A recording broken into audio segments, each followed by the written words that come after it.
इस समय हम मौजूद हैं, हमारे साथ मौजूद हैं अजय भाटिया जी, जो कि तिहाड़ प्रशासन में भी डिप्टी सुपरिटेंडेंट रहे हैं और अलीपुर जेल में भी रहे हैं और इस समय मंडोली जेल में हैं। सर, जिस तरह से अभी 15 अगस्त आ रहा है, तो आज़ादी का मनाई जाती है, आज़ादी सब लोग पूरे देश में मनाते हैं। तो क्या कैदियों के लिए किस तरह की चीजें हैं? बहुत अच्छा सवाल है। देखिए, सबसे पहली बात तो देखिए, इंसान इंसान है, वो भारतीय है, चाहे वो जेल में है या वो विदेश में है। तो देश के लिए प्रेम तो देखिए हर दिल में, हर जिस्म में जज्बा रहता है। तो कुछ भी हो, देखो, एक तो कोई हिंदू और मुस्लिम की बात तो कहीं दूर दूर तक नहीं आती, जितने मुझे भी आज 30 साल से ज्यादा हो गए देखते हुए। दूसरा, लोगों में खुद में ही जोश रहता है कि मैं 15 अगस्त को, जितने भी खासकर जो क्रिएटिव लोग हैं वहाँ पे, जैसे किसी को डांस करने का शौक है, किसी को गाने का शौक है, किसी को कविता लिखने का शौक है, वो कुछ ना कुछ बात अपनी, किसी को अब कॉमेडी करने का और मिक्री करने का वहाँ बहुत सारे लोगों को रहता है। तो वो सब लोग ऐसे मौकों की इंतजार करते हैं और हम भी ऐसे लोगों को ढूंढते हैं कि जब झंडा फहराया जाए, और जब उस दिन हम जब कोशिश करता है प्रशासन के भाई हम अच्छे से अच्छा उनको और अच्छा खाना बना के दें, बड़ा खाना करें, शाही पनीर हो जाए या दाल मखनी हो जाती है, छुट्टी का दिन होता है, और साथ साथ उसमें ये रहता है कि झंडा फहराना है तो देशभक्ति की भावना आप वैसे भी समझते हैं कि हमारे पूरे दिल और दिमाग पे उस टाइम छाई होती है। तो वो 15 अगस्त हो या 26 जनवरी हो, राष्ट्रीय पर्व तो पूरे जोशो खरोश के साथ मनाया जाता है।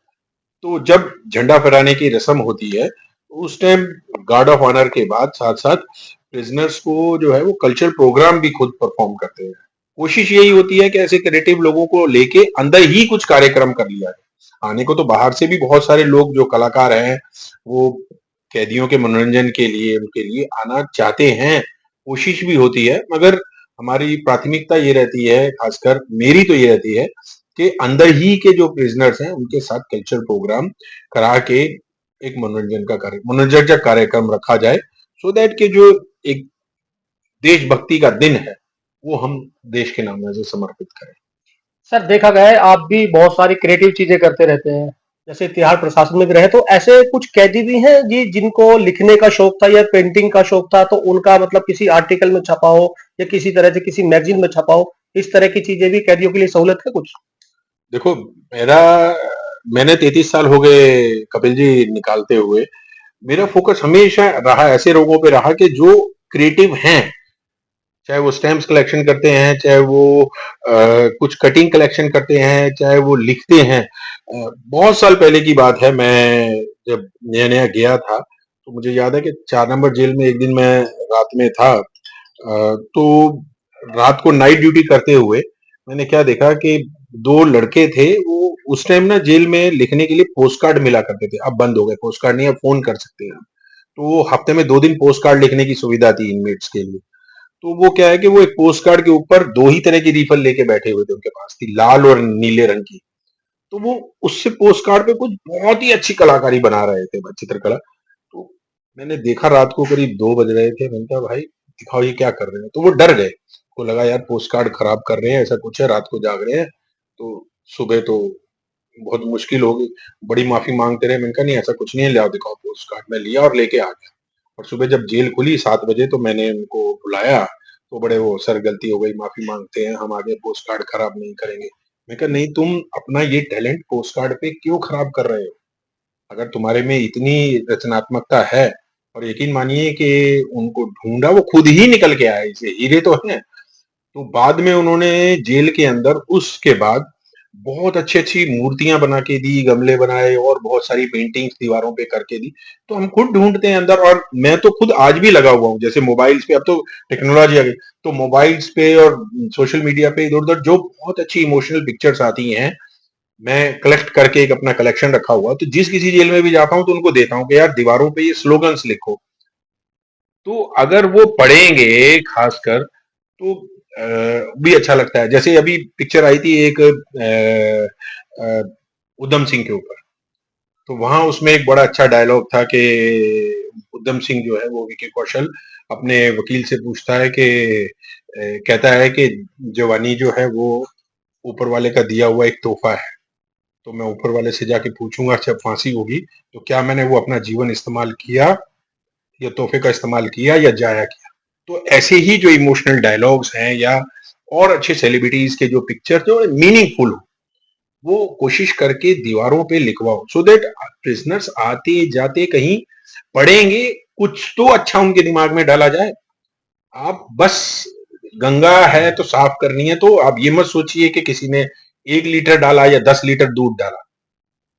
हमारी जितनी क्षमता है उसमें हम डालें, और जितने भी नए लोग हैं या क्रिएटिव लोग हैं उनको ढूंढें और करें। मजा आता है, बहुत मजा आता है ऐसी चीजों को। तो अगर सर जैसे कुल मिला के अगर बात की जाए, जैसे अभी 15 अगस्त आ रहा है और इससे पहले भी जो कैदी अंदर बंद होते हैं जेलों में, तो तमाम तरह के होते हैं। कुछ लोग लिखना अच्छा जानते हैं, कुछ लोग कविताएं लिखते हैं, कुछ लोग चित्रकारी करते हैं, कुछ लोग पेंटिंग्स बनाते हैं, कुछ लोग स्पोर्ट्स करते हैं।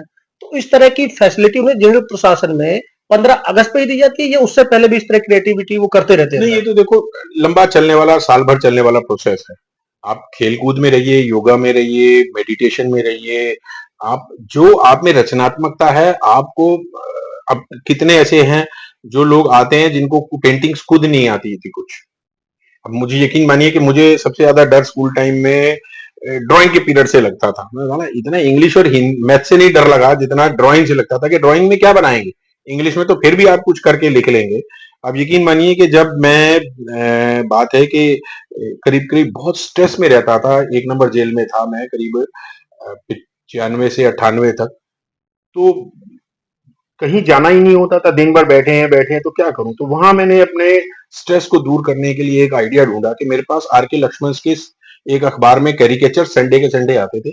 मैंने उनका बहुत बड़ा कलेक्शन रखा हुआ था, तो मैंने कहा यार स्केच बनाना शुरू करते हैं, क्या डर है, अरे खराब ही तो बनेगा, मुझे कौन देख रहा है। और आप यकीन देखिए कि मैंने एक्सपेरिमेंट करते करते ब्लैक पेंसिल से, रंग बिरंगी पेंसिलों से, पेन से, सबके स्केच बनाने शुरू किए। और अच्छा खासा इतना कामयाब हुआ कि 15 से 20 मिनट में मैं आर.के. लक्ष्मण जी के सारे कैरिकेचर्स जो देख के मैं कहीं रखे हैं, शायद यहाँ ये कहीं रखे भी हैं, मैं आपको हाँ दिखा भी रहा था, ये देखिए। तो ये मेरे बनाए हुए कैरिकेचर्स हैं और माशाल्लाह 19 ही हैं। आर.के. लक्ष्मण जी का मुकाबला तो मैं क्या करूंगा, मगर ये एक स्ट्रेस बस्टर सबसे बड़ा था।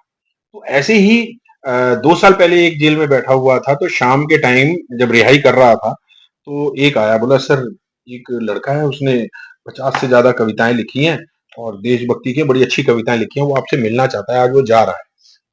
मैंने कहा उसको किसने बताया कि मेरे को ये शौक है। कहता नहीं सर उनको पता है कि आप ऐसे दीवारों वगैरह पे लिखवाते हो। तो वो आया और आते ही उसने मुझे बहुत अच्छी देशभक्ति से जुड़ी हुई 2 कविताएं सुनाई, वो वाकई मन को मोहने वाली थी। और कह रहा जी मैंने ऐसी ऐसी 50 कविताएं लिखी हैं, और वो कहीं शायद आर्मी में किसी से, एयरफोर्स से या कहीं से था, और वो आगरा से था, आगरा या लखनऊ से। तो बोला सर कि आप मेरी ये किताबें छपवा देंगे कविताएं। मैंने कहा तुम कोशिश करो, मैं पूरा इसमें तुम्हारा सहयोग करूंगा। तो वो छूटा, और उसके बाद भी वो कहीं ना कहीं से कभी आता है तो वो फोन आ जाता है कि सर मेरी कविताएं जो है वो मेरी यहाँ हो गई हैं या वो हो रहा है। तो मन में खुशी होती है कि देखिए आपने किसी एक आदमी के अंदर से बुराई को मार के अच्छाई में उसको तब्दील किया, और यही तो हमारा काम है, रिफॉर्मेशन, रिहेबिलिटेशन और रीइंटीग्रेशन। तो आप रचनात्मकता से ये काम करिए, आपको भी खुशी होगी और उनको भी खुशी होगी। तो हमारे साथ मौजूद थे तिहाड़ जेल के जो पहले डिप्टी सुप्रीडेंट रहे हैं, पुलिस अधिकारी हैं। उन्होंने कई जेलों में रहते हुए कई ऐसी जो कैदी हैं जो वहां पर बंद थे, जो उनकी जो एक कला थी उसको बाहर निकालने का प्रयास किया, और उनकी कविताएं भी छपवाई, जगह जगह पे अखबारों में छपवाई, मैगजीन में छपवाई। तो 15 अगस्त नहीं, पूरे साल भर ही इस तरह के क्रिएटिव माइंड के अगर कोई कैदी भी होते तो उनको सुधरने का भी एक मौका दिया जाता है। कपिल चौधरी, खबर टुडे न्यूज, दिल्ली।